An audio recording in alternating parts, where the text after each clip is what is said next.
بخشنده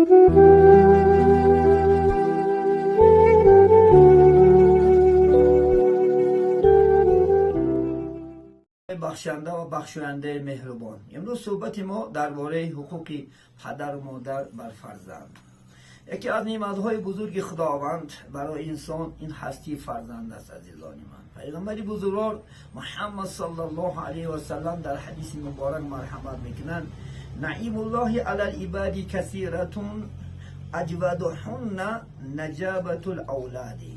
یعنی نعمت‌های خداوند برای بندگان زیاد است، که بهترین نعمت این انشاءالله خداوند هستی فرزند است.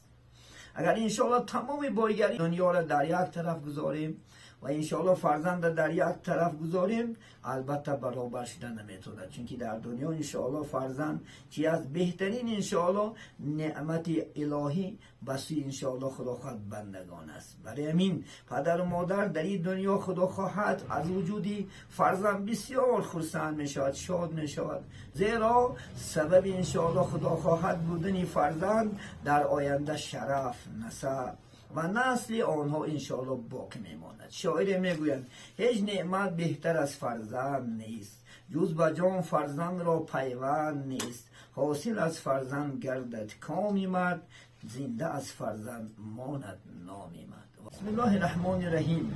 چون این گفت پیغمبری راستگو، ز گهواره تا گور دانش جو.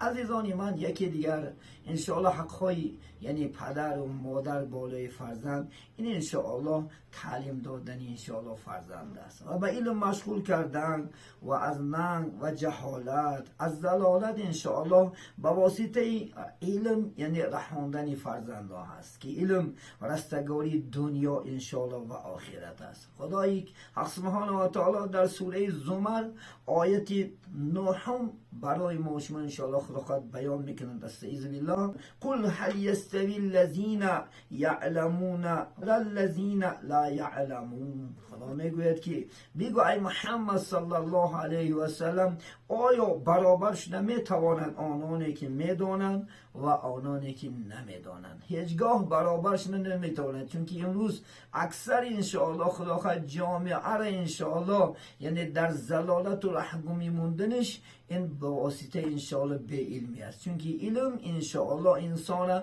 در این دنیا هم و در آخرت هم انشاءالله رستگار میگرداند. خیلی که بزرگان اسلام میگن رفعت آدمی به علم بود، هر کی را علم بیش رفعت بیش.